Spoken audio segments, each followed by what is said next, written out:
Tu ne le sais peut-être pas, mais ta naïveté a un prix. Et le monde l'encaisse avec le sourire. Pas parce que tu es faible, pas parce que tu manques d'intelligence, parce que tu t'exposes, parce que tu crois encore que le jeu est propre. Il ne l'est pas. La vie n'est pas une salle blanche, c'est un théâtre de puissance. Et chaque mouvement mal pesé coûte plus cher que tu ne l'imagines. Tu l'as senti. Quelqu'un de plus froid t'a pris l'occasion que tu croyais tienne. Quelqu'un de plus silencieux t'a dépassé pendant que tu expliquais tes intentions. On t'a dit que la bonté finit toujours par payer. En réalité, c'est la lucidité qui encaisse. Machiavel l'a compris avec une clarté qui brûle. Les hommes se meuvent par peur et par intérêt. Qui tient ces deux leviers dirige la scène, sans lever la voix. Aujourd'hui, je ne t'offre pas une berceuse morale. Je t'offre une arme, la lucidité dangereuse. Pas pour te transformer en monstre, mais pour te rendre illisible. Pour que tes failles ne soient plus des poignées où l'on s'agrippe, mais des portes scellées que personne n'ouvre. L'accroche qui dérange écoute bien. Ce n'est pas ta force qui dérange, c'est ton silence maîtrisé. Ce n'est pas ta gentillesse qu'on exploite, c'est ton besoin de te justifier. Chaque fois que tu expliques, tu donnes des cartes. Chaque fois que tu te confies trop tôt, tu remets la clé de ta maison au premier sourire. Le monde ne punit pas la vérité. Il taxe l'excès de transparence. Carl Jung parlait de l'ombre, cette part de nous que l'on refuse de regarder. Le naïf fuit son ombre et s'expose. L'astucieux l'apprivoise et devient opaque. Ta première victoire n'est pas sur les autres, elle est sur ce réflexe de tout dire, tout montrer, tout prouver, car la preuve est une laisse. Tu l'attends, on te tient. Parabole. Le verger et la barrière, on raconte qu'un voyageur traversait un pays de vergers. Les arbres ployaient sous le fruit, mais seules les parcelles clôturées étaient encore riches à la fin de la saison. Les champs ouverts étaient nus. On avait tout cueilli, tout pris, tout consommé. Le voyageur s'indigna. Pourquoi dresser des barrières? Le vieux jardinier répondit « Parce que la douceur attire les mains, et la clôture attire le respect. Non pas pour refuser le partage, mais pour choisir quand et avec qui. Ta frontière, c'est ton silence. Ta barrière, c'est ton énigme. Là où tu te mures, tu mûris. Principe I, parler moins, régner plus. Machiavel disait « Sois à la fois renard et lion ». Renard pour flairer les pièges, lion pour imposer le respect. Le piège du naïf, c'est de croire que parler vrai est toujours une vertu. La vérité est une lame.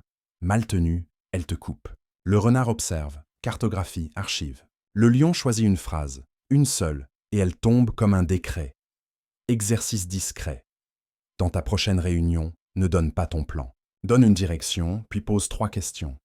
Laisse les autres verbaliser ce que tu sais déjà. Tu sèmes, ils arrosent. Tu récolteras la perception. Il a la vision. Souviens-toi, l'information est pouvoir. L'ordre d'apparition de l'information est empire. Qui parle le premier s'expose. Qui parle? Le dernier décide. Principe 2, la cartographie des leviers. Les gens ne sont pas mauvais. Ils sont prévisibles. Le désir de reconnaissance, la peur du rejet, la faim de sécurité. 3 cordes, 1000 mélodies. Lis les micro-décalages, le regard qui fuit au moment du non. Le sourire qui arrive une seconde trop tard, la phrase qui ne colle pas au reste du discours. Chaque détail est une flèche indicatrice vers la faille. Tu ne poignardes pas, tu places le poids juste où l'équilibre cède. La manipulation vulgaire contraint. L'influence élégante aligne, Jung, encore. Ce à quoi tu résistes persiste. Si tu combats l'ego de l'autre, tu le renforces. Si tu l'orientes, il te sert. La main qui pousse se voit. La main qui guide se devine. Trop tard. Principe 3. Les masques intentionnels ont. T'as appris que porter un masque, c'est trahir. Erreur. Le masque n'est pas mensonge, c'est protocole. Tu n'entrerais pas au temple sans purification, ni au tribunal sans habit. Pourquoi entres-tu dans chaque cercle social avec le même visage nu? Le masque est une interface. Un pour le travail, stoïque, précis, rare. Un pour l'intime, présent, mais jamais dépendant. Un pour l'ennemi poli, cordial, intranchable. Le naïf s'épuise à être le même partout. L'astucieux reste le même au centre, mais change d'angle à la périphérie. Règle d'or, cohérence interne, plasticité externe. Ce que tu es ne change pas, ce que tu montres s'ajuste. La sincérité n'est pas l'exposition, c'est la fidélité à ton axe. Principe 4, la perception comme monnaie. La réalité compte, la perception encaisse. Tu n'as pas besoin d'être invulnérable, il suffit qu'on le redoute. Tu n'as pas besoin d'être indispensable. Il suffit qu'on se sente moins stable sans toi. Construise une légende sobre, délai court, mots courts, dette honorée, aucune plainte en public. Jamais.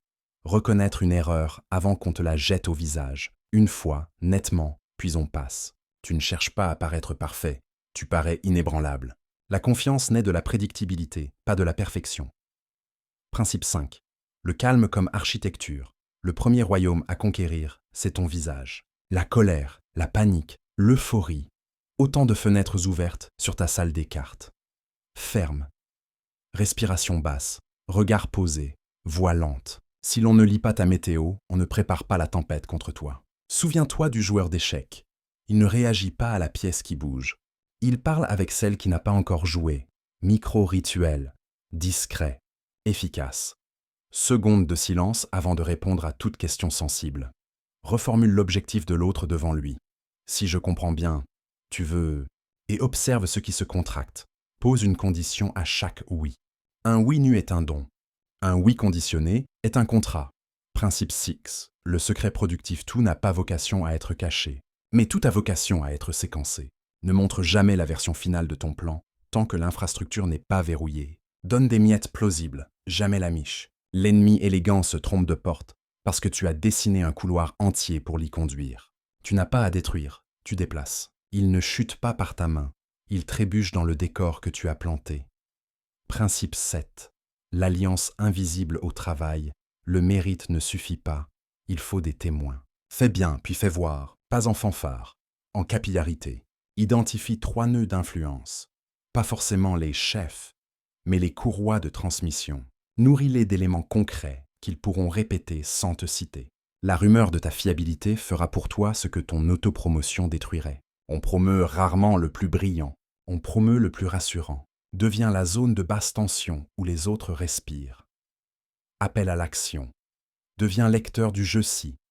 Ce que tu entends ici te remue, ce n'est pas un hasard. C'est la partie de toi qui a faim de clarté, pas de cynisme, de clarté. Abonne-toi, active la cloche, laisse en commentaire la phrase qui scellera ton passage. Je choisis l'énigme lucide à la place de la transparence naïve.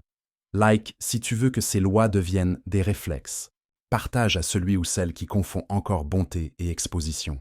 Dans la suite, nous verrons comment installer l'aura d'intimidation tranquille, comment fabriquer des contextes qui te servent plutôt que d'attendre les bonnes conditions, et comment orienter la volonté d'autrui sans jamais t'exposer. Reste bien attentif, car ce qui arrive ensuite est encore plus profond.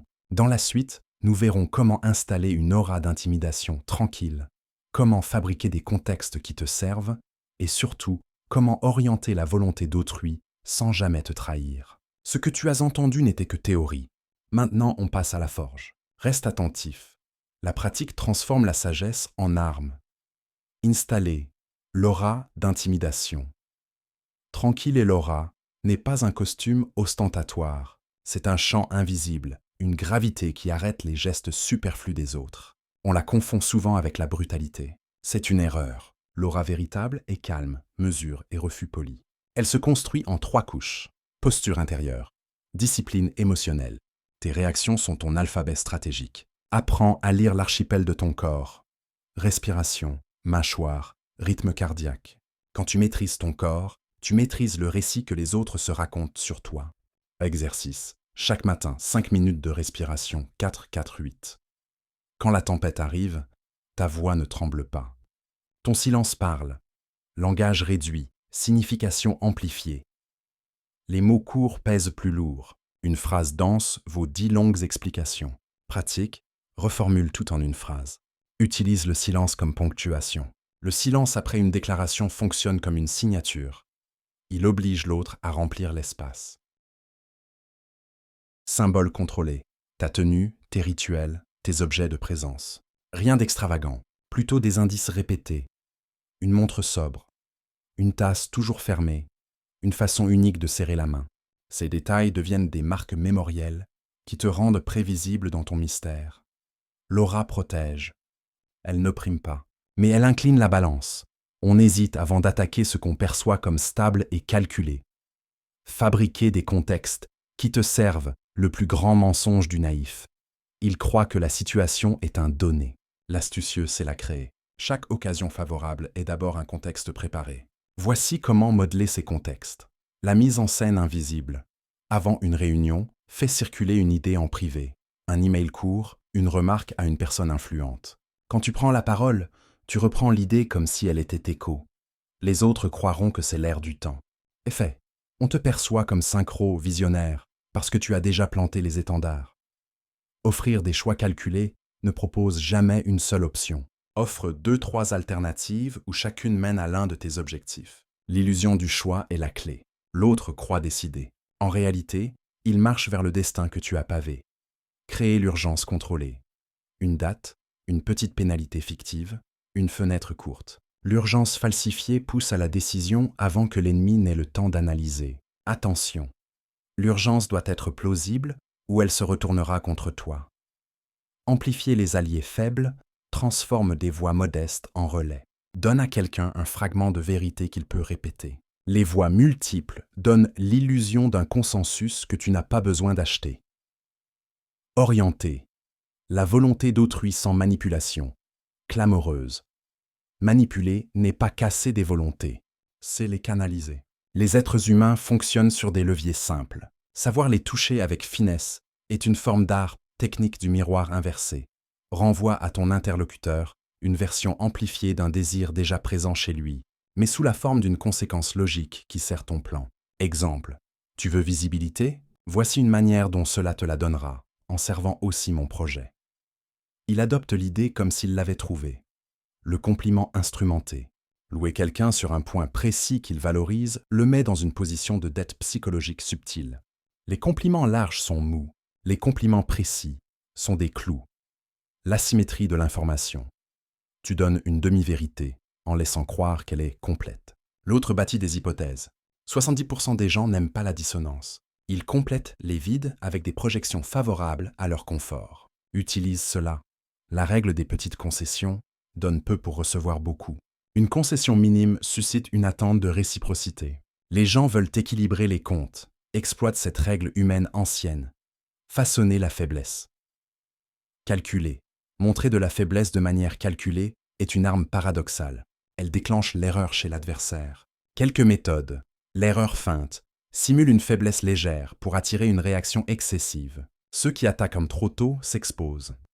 Le leurre informatif confie une fausse préoccupation à quelqu'un que tu veux tester. Sa réponse révèle sa carte. La confession partielle. Avoue une faute mineure pour obtenir confiance. Personne ne s'attend à une stratégie derrière la confession. Attention, ces techniques demandent mesure. L'excès révèle ton jeu. L'arté de la rumeur stratégique. La rumeur n'est pas chaos, c'est diffusion dirigée. Un bruit bien placé vaut une déclaration publique. Source plausible. Choisis quelqu'un dont la crédibilité est moyenne, pas extrême. Trop crédible. Vérification. Pas crédible. Ridiculisation. Le bon équilibre propage. Densité émotionnelle. Les rumeurs avec un brin d'émotion s'ancrent plus vite. Un détail humain, un retard, une hésitation, se retient mieux qu'un chiffre. Timing. Lâche la rumeur quand elle peut pousser les autres à prendre la décision que tu veux. Les rumeurs doivent précéder l'action, guider la main, non la justifier après coup.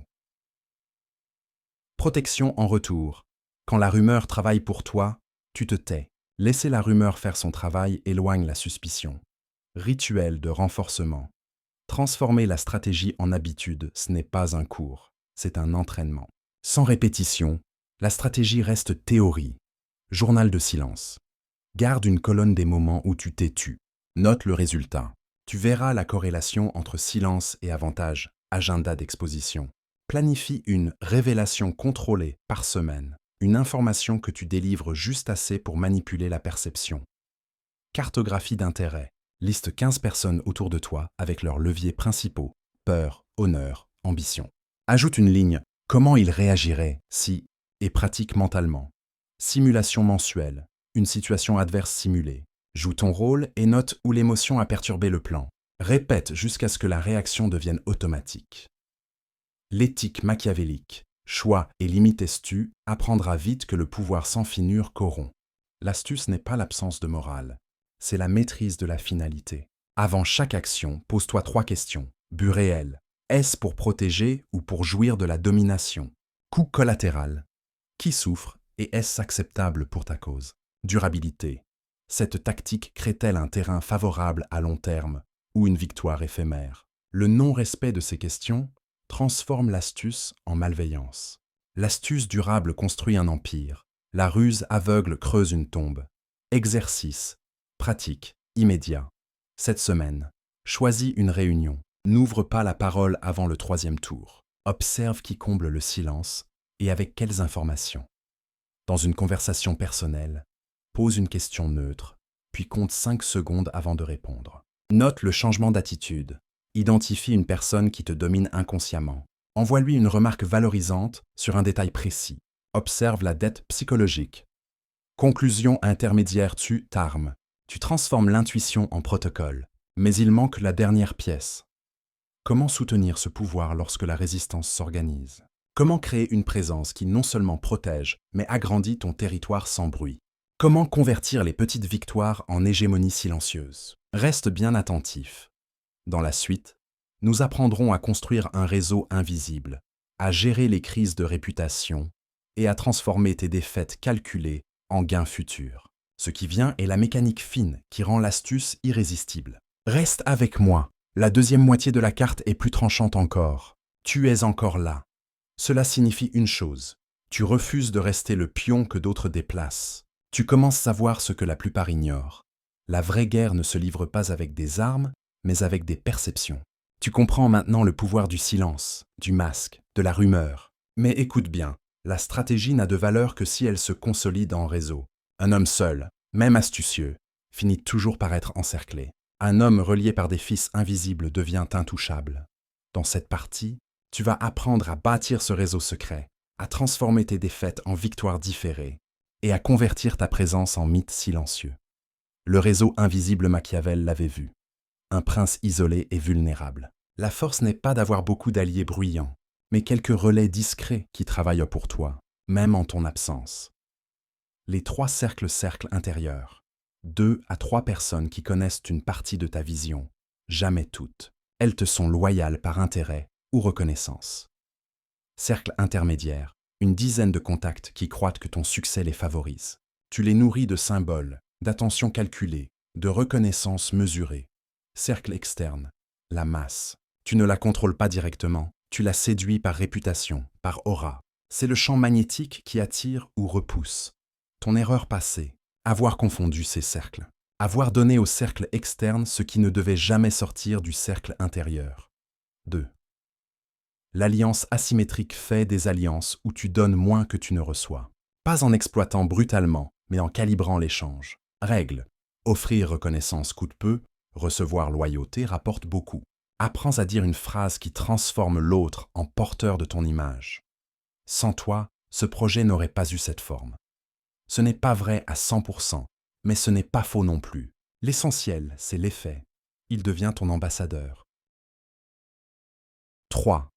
Les dettes invisibles ne réclament pas immédiatement. Laisse les dettes mûrir. Une dette rappelée trop tôt se fragilise. Une dette rappelée au moment critique devient une chaîne indestructible. Tiens un carnet mental de ces dettes. Qui t'a reçu, qui t'a écouté, qui t'a suivi. Et attends. Le moment vient toujours, la gestion des crises. Quand le masque tremble là, vérité est simple. Aucun masque n'est éternel. Un jour, une faille apparaîtra. Une rumeur, une attaque, un geste incontrôlé. Comment réagir sans perdre le trône? La confession contrôlée. Devance la critique en l'avouant partiellement. Tu retires le poison de la bouche de ton ennemi. Oui, j'ai fait cela. Mais voici pourquoi. Le public n'aime pas la perfection. Il aime l'aveu maîtrisé. Le transfert du blâme, sans accuser frontalement, oriente subtilement la faute vers les circonstances ou vers l'ombre d'un autre. Exemple. J'ai suivi un conseil mal inspiré. Sans nommer, tu sèmes le doute sur l'entourage. La diversion calculée. Si le feu est trop fort, crée un autre feu ailleurs. Un sujet plus brûlant détourne toujours l'attention. L'art n'est pas de l'éteindre, mais de changer de direction le regard collectif. La réinvention. Les crises, si bien gérées, deviennent tremplins. Chaque chute est une opportunité d'incarner une version plus stable, plus froide, plus épurée. N'aie pas peur de renaître de tes propres cendres. Le mythe du phénix impressionne plus que l'image d'un roc immobile. L'ART de la défaite, calculé et le naïf, croit que perdre est la fin. L'astucieux sait que certaines défaites ne sont que des préludes. La perte volontaire. Laisse à ton adversaire une victoire facile. Il s'y accroche, baisse sa garde, croit t'avoir surpassé. Pendant ce temps, tu prépares ton mouvement final.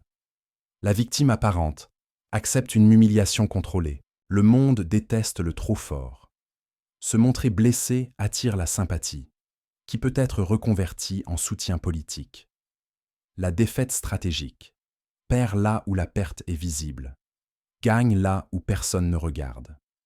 L'énergie de ton ennemi se consume dans un combat que tu as décidé de concéder. Souviens-toi, même une défaite réelle peut être digérée si tu transformes le récit. Le monde ne se souvient pas des faits exacts, il se souvient de la narration. La construction du Mythéa. Ce stade, tu n'es plus seulement une personne, tu deviens une figure.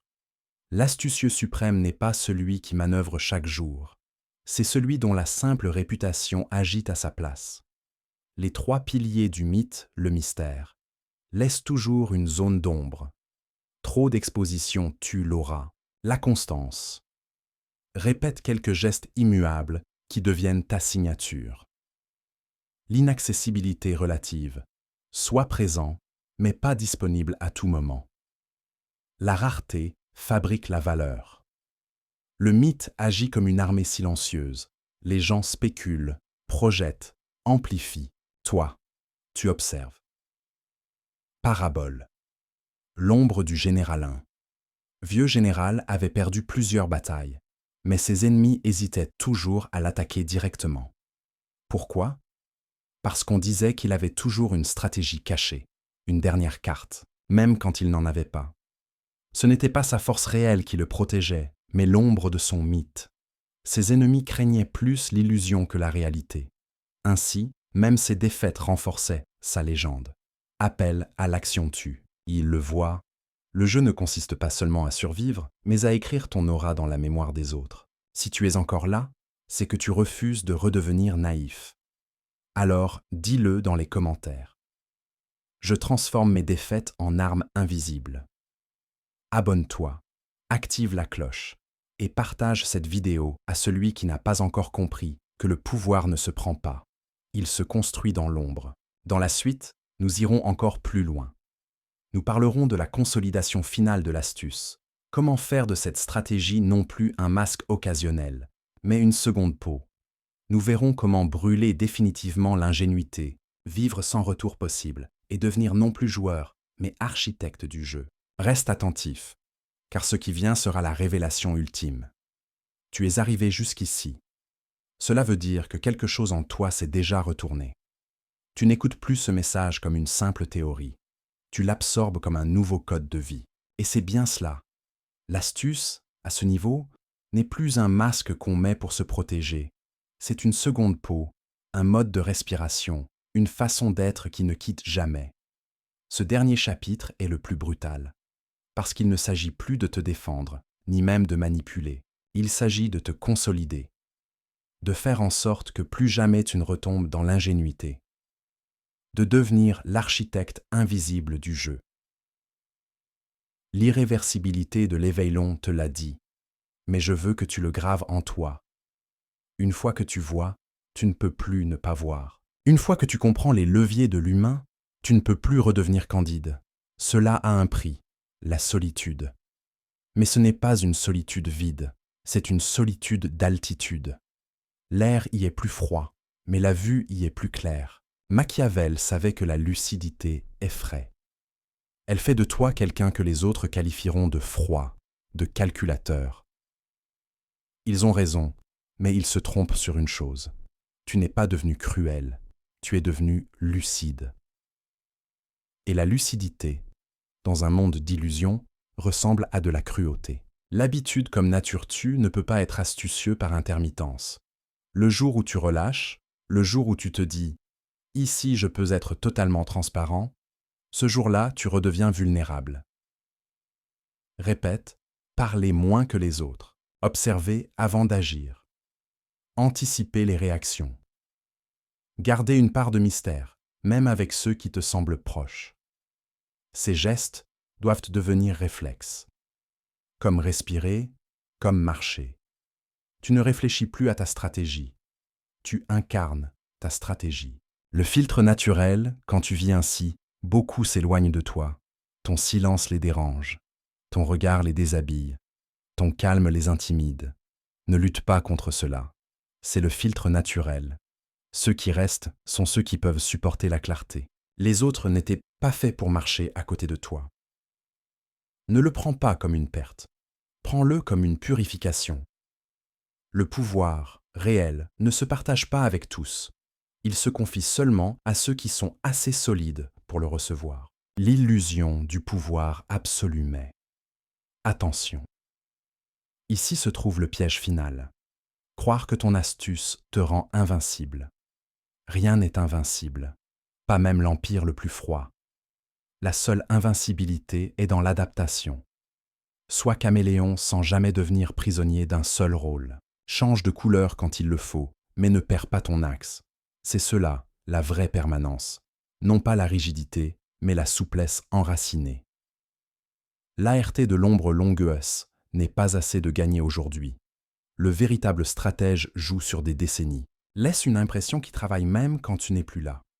Crée des gestes si marquants, si constants, qu'on les répète à ton sujet en ton absence. Ne cherche pas l'admiration. Cherche le respect, mêlé de doute. C'est ce mélange qui empêche les attaques frontales. Trop clair, vulnérable, trop flou, insignifiant. Tu dois rester entre les deux, lisible, mais jamais entièrement. Parabole, le sculpteur invisiblon, raconte l'histoire d'un sculpteur qui travaillait uniquement la nuit. Chaque matin, les habitants découvraient une nouvelle forme dans la pierre de la place centrale. Jamais personne ne le vit frapper le marbre. On ne savait pas qui il était, ni quand il œuvrait. Un jour, la statue fut complète, immense, majestueuse, parfaite. Alors le sculpteur disparut. Et pendant des générations, on continua de parler de lui, comme si son ombre travaillait encore. C'est cela, l'art de l'astuce consolidée. Ne pas chercher à être vu en train d'agir, mais laisser des traces indélébiles qui parlent pour toi. La question finale, pourquoi? Pourquoi veux-tu être astucieux? Pour dominer tes ennemis?